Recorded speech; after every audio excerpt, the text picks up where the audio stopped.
नमस्कार, मैं पवन कुमार, आपका हमारे YouTube चैनल द गुरु में स्वागत है। आज की इस वीडियो में हम चर्चा कर रहे हैं 12th क्लास का पॉलिटिकल साइंस का जो 2020 की बोर्ड परीक्षा में पेपर आया था उसको सोल्व करके समझाने का प्रयास करेंगे। साथ साथ ये भी बताएंगे कि जो इस बार यानी 2021 की वो जो बोर्ड परीक्षा होगी उसके अंदर आप कौन कौन से यूनिट्स को ज़्यादा तवज्जो दें। तो चलिए हम बात करते हैं इस पेपर में जो चीज़ें आई थी। तो एक तो ये चीज़ ध्यान रखें, ये पूर्णांक 80 नंबर का है। 2021 की परीक्षा में भी ये सेम रहेगा। क्वेश्चन 30 हैं, वो 2021 की परीक्षा में भी 30 ही रहेंगे, इसमें कोई चेंजिंग नहीं रहेगी। उसके अलावा जो क्वेश्चंस का पैटर्न है वो भी यथावत रहेगा। जिस तरीके से जो छोटे क्वेश्चन हैं वो 1 नंबर के, फिर 2 नंबर के, 4 नंबर के, 6 नंबर के, यथावत रहेगा ये पैटर्न। इसके अंदर कोई चेंजिंग नहीं रहेगी। ये जो अंकों की शब्दों की जो सीमा है वो भी यथावत रहेगी। इसके बाद में अब हम देख लेते हैं जो पर्सन है, जो 3 सेक्शनों में पेपर डिवाइड रहेगा, ये भी यथावत रखा गया है। चलिए हम देखते हैं जो पेपर आया था किस तरह से। बहुत आसान पेपर था। हमने इस पेपर के पहले मॉडल पेपर प्रस्तुत किए थे, उनमें से बहुत सारे क्वेश्चन इसमें आए हैं, तो आप उनको भी देख लें। 2021 की परीक्षा में भी वो मदद करेंगे। आप चैनल को सब्सक्राइब कर लें, प्ले लिस्ट में जाके उनको देखें सबको। चलिए देखते हैं। पहला जो क्वेश्चन आया था, आर्थिक न्याय का मुख्य उद्देश्य क्या है। ठीक है, ये छोटा क्वेश्चन था। ये आपके पहली यूनिट का पहला जो अध्याय है, न्याय। ठीक है, आर्थिक न्याय का मुख्य उद्देश्य क्या है? ये है समाज में आर्थिक समानता स्थापित करना। ठीक है, तो वापिस आप ध्यान में रखें, आर्थिक न्याय का उद्देश्य क्या है? समाज में आर्थिक समानता स्थापित करना। इसके बाद में दूसरा क्वेश्चन था, धर्म मनुष्य में पहले से व्याप्त देवत्व व आध्यात्मिकता का विस्तार मात्र है। ठीक है, ये किस विद्वान ने कहा था? ये कहने वाले थे स्वामी विवेकानंद। ये क्वेश्चन भी पहली यूनिट का था, जो तीसरा अध्याय धर्म। इस बार ये जो अध्याय है यानी धर्म वाला, ये हटा दिया गया है। ठीक है, इसके बाद में अगला जो क्वेश्चन है वो था, मार्क्स के अनुसार वर्ग का क्या अभिप्राय है। ठीक है, मार्क्स ने कहा है कि जिस समूह में एक समान आर्थिक हित होते हैं वह वर्ग है। ठीक है, ये ध्यान रखिए, वर्ग के बारे में मार्क्स ने क्या कहा है? जिस समूह में एक समान आर्थिक हित होते हैं वह वर्ग है। इस बार 2021 की परीक्षा में ये जो यूनिट है, तीसरी यूनिट का ये क्वेश्चन था, ये हटा दी है, पूरी यूनिट ही हटा दी है। तो इसमें आपके मार्क्सवाद, समाजवाद, गांधीवाद, ये जो चैप्टर थे ये हटा दिए हैं। अगला 4 नंबर क्वेश्चन है, मार्क्स के द्वारा लिखी 2 पुस्तक। ये बहुत अच्छा क्वेश्चन है, लेकिन ये यूनिट भी मार्क्सवाद वाली हटा दी है इस बार। तो इसमें एक किताब तो आपके द कैपिटल याद रखें आप, और दूसरी किताब द पॉवर्टी ऑफ फिलोसफी। 2 किताबें याद रख लेना। पहली किताब द कैपिटल और दूसरी किताब द पॉवर्टी ऑफ फिलोसफी। अगला जो 5 नंबर क्वेश्चन है, वर्तमान में नीति आयोग के अध्यक्ष कौन हैं। ठीक है, तो इसमें नीति आयोग का अध्यक्ष कौन होता है? प्रधानमंत्री होता है, पीएम। और वर्तमान में पीएम कौन है?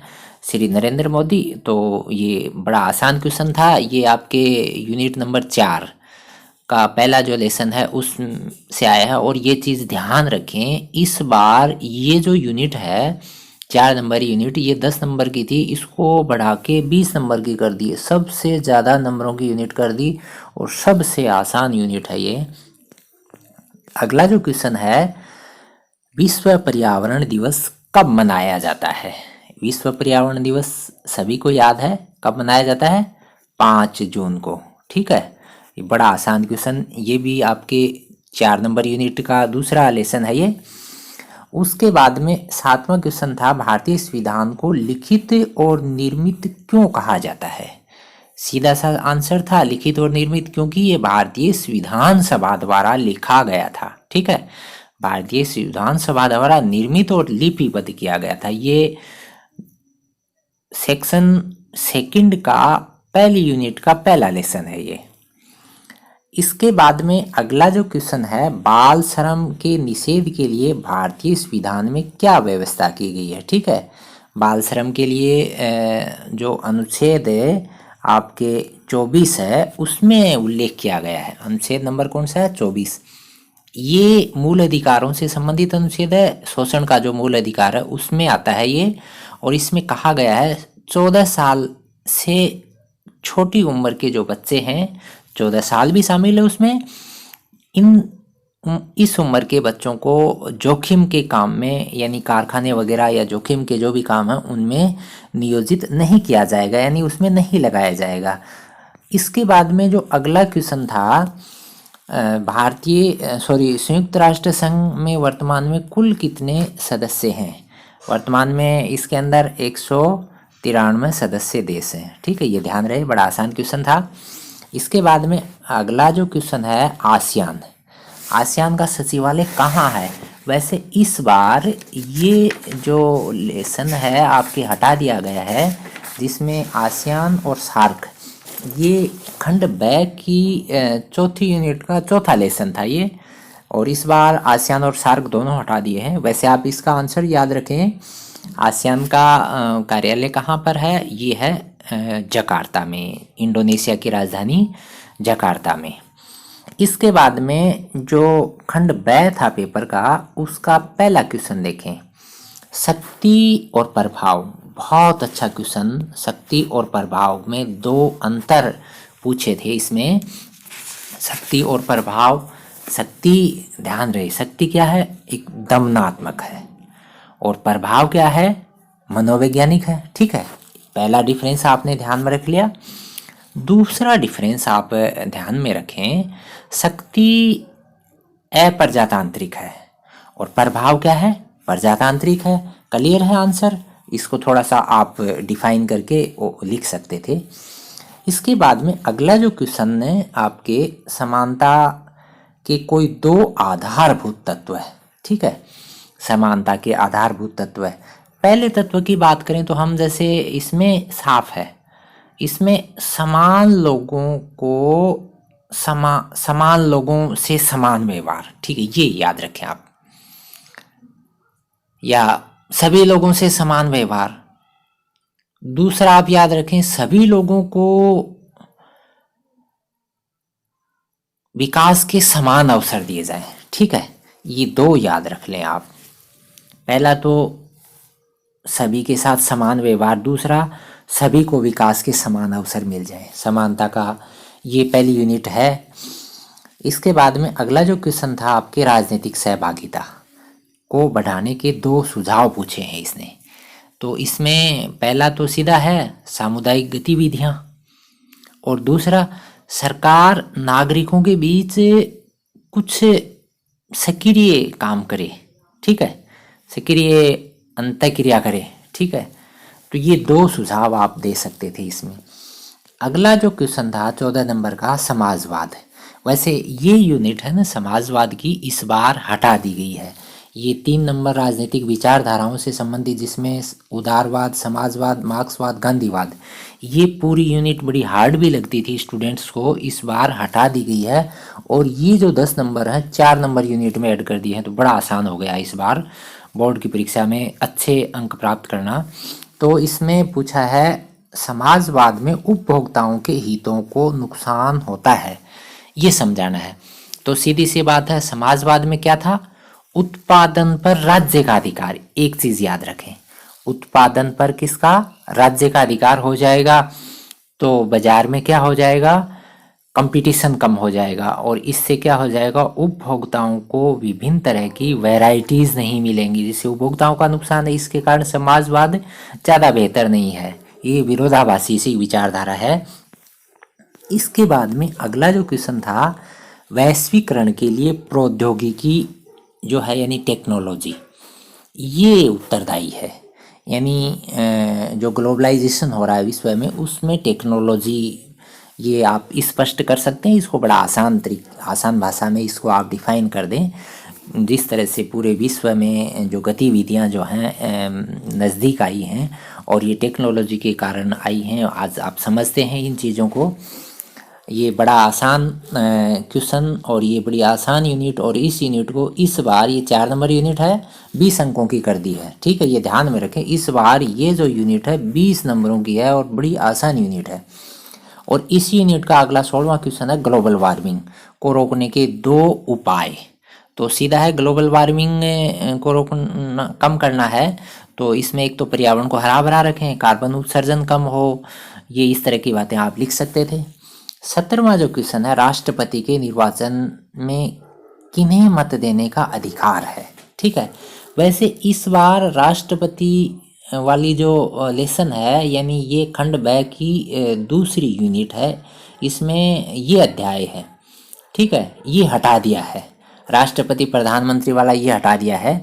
तो वैसे आप इसको ध्यान में रखें, राष्ट्रपति के इलेक्शन में कौन भाग लेता है, इसमें सीधी सी बात है, लोकसभा और राज्यसभा के कौन से सदस्य निर्वाचित, और इसी तरह से सभी राज्यों की विधानसभाओं के निर्वाचित सदस्य, यानी जो एमएलए हम चुन के भेजते हैं, वो वोट डालते हैं इसमें। अगला क्वेश्चन है 18 नंबर का, न्यायाधीशों को हटाना, बड़ा जटिल है। और ये आगे लिखा है इसमें, आपके मतानुसार भारत के संविधान में ये व्यवस्था क्यों की गई है। क्योंकि न्यायाधीशों को हटाने के में इसमें संविधान में साफ लिखा गया है, सदस्य यानी संसद के जो सदस्य हैं उनका 2/3 बहुमत होगा, यानी 2/3 बहुमत से उसको पास करें तब जाके कोई न्यायाधीश हट सकता है। और ये बड़ा जटिल है, और इसके कारण से क्या होगा, न्यायपालिका में एक स्वतंत्रता स्थापित होती है, इस कारण ये व्यवस्था की गई है। अगला जो क्वेश्चन है, यानी अब खंड 6 यानी तीसरा सेक्शन आ गया है पेपर का, और इस सेक्शन का पहला क्वेश्चन यानी पेपर का 19वां क्वेश्चन, स्वतंत्रता के 4 प्रकार बताने हैं। ये आपके पहली यूनिट का चौथा लेसन है। ठीक है, जिसमें स्वतंत्रता और समानता है। तो इसमें सीधी सी बात ही है, स्वतंत्रता में आप याद रखें, थोड़ा सा आप इनको विस्तार पूर्वक लिखेंगे पेपर में, तो इसमें देखो प्राकृतिक स्वतंत्रता आती है, व्यक्तिगत स्वतंत्रता है, नागरिक स्वतंत्रता है, राजनीतिक स्वतंत्रता, आर्थिक स्वतंत्रता, धार्मिक स्वतंत्रता, बहुत सी तरह की स्वतंत्रता है। कोई 4 ही अपने को लिखनी थी उस पेपर में। ठीक है, और हाउस हर के लिए 1 नंबर था। इसके बाद में अगला जो क्वेश्चन है 20 नंबर का, राजनीतिक संस्कृति पे है। ये राजनीतिक संस्कृति 2 नंबर की यूनिट है और इसका दूसरा लेसन है ये। तो इसमें पूछा है निर्धारक तत्व, इसके कोई 4 लिखने हैं।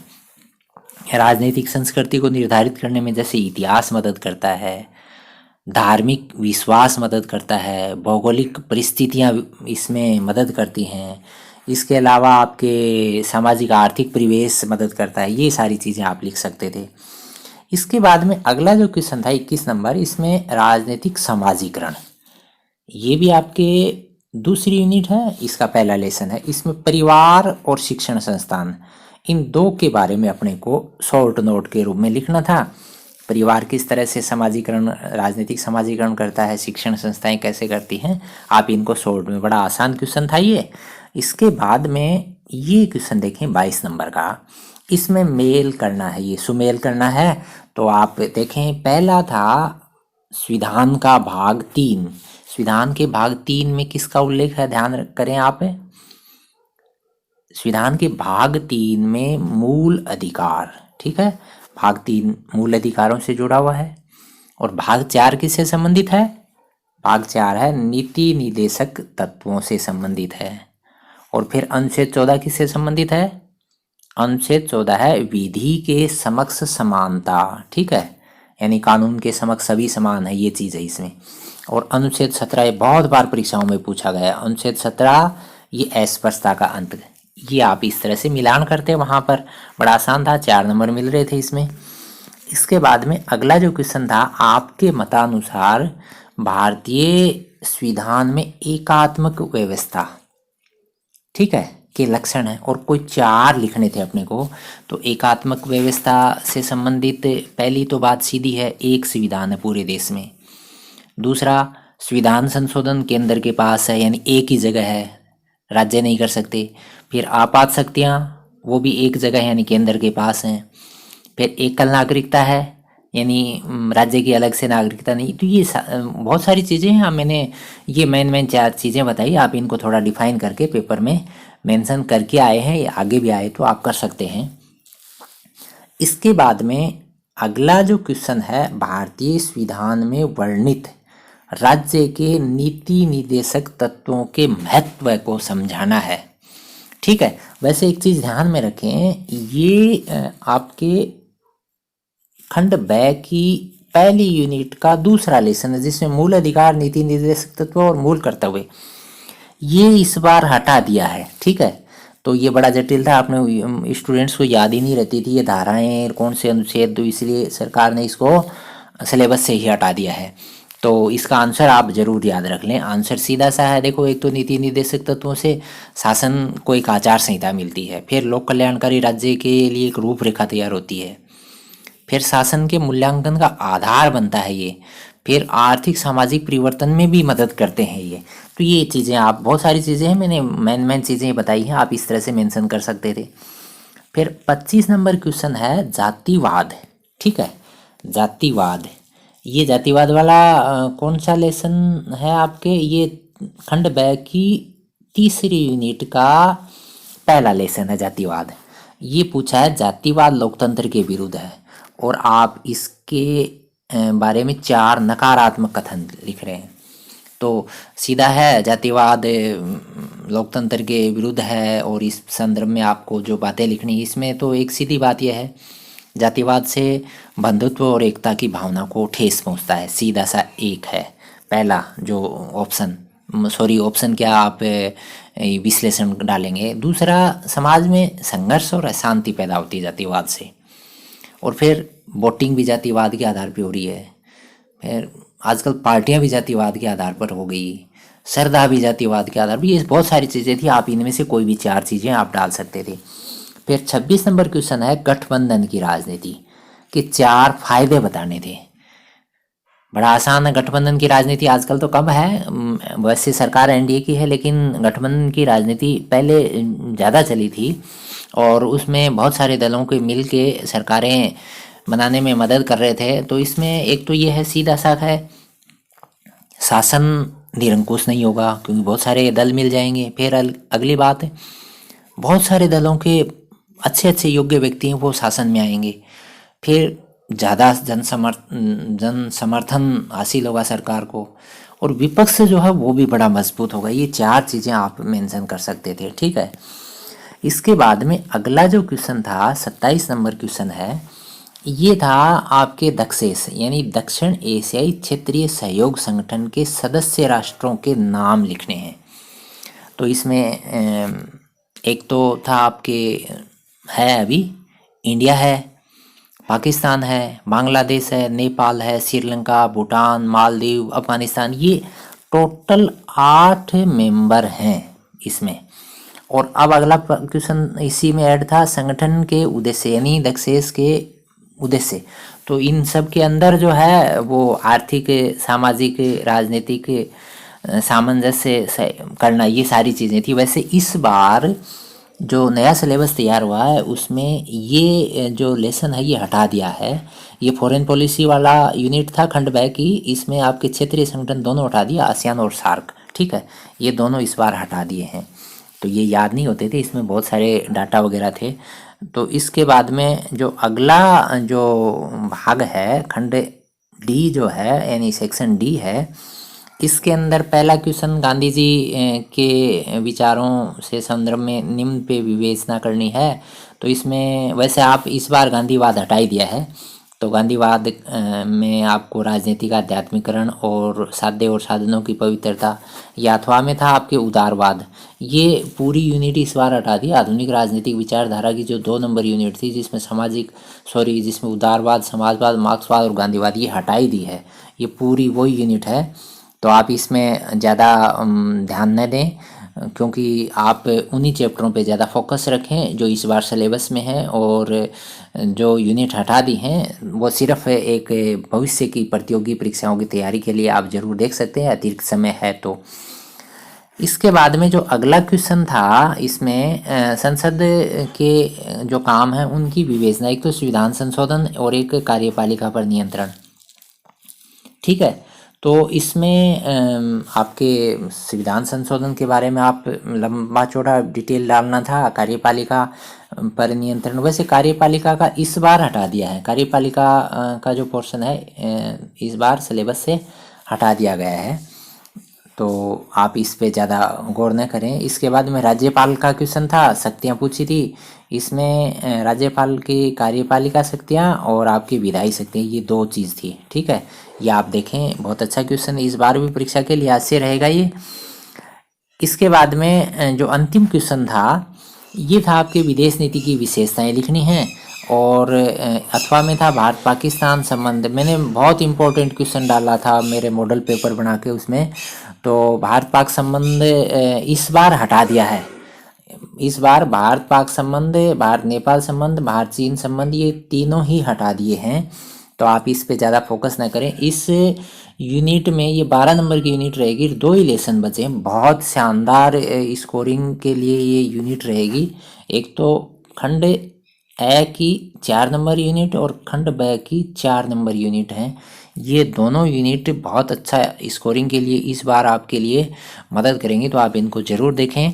तो सभी का धन्यवाद, वीडियो में अंत तक बने रहे, आप चैनल को सब्सक्राइब कर लें। हम ऐसे ही आप के लिए जानकारी के वीडियो पहुंचाने का प्रयास समय समय पर करते रहेंगे, और आप जो भी आपके सुझाव कमेंट बॉक्स में डालते रहें। पुनः धन्यवाद, जय हिंद।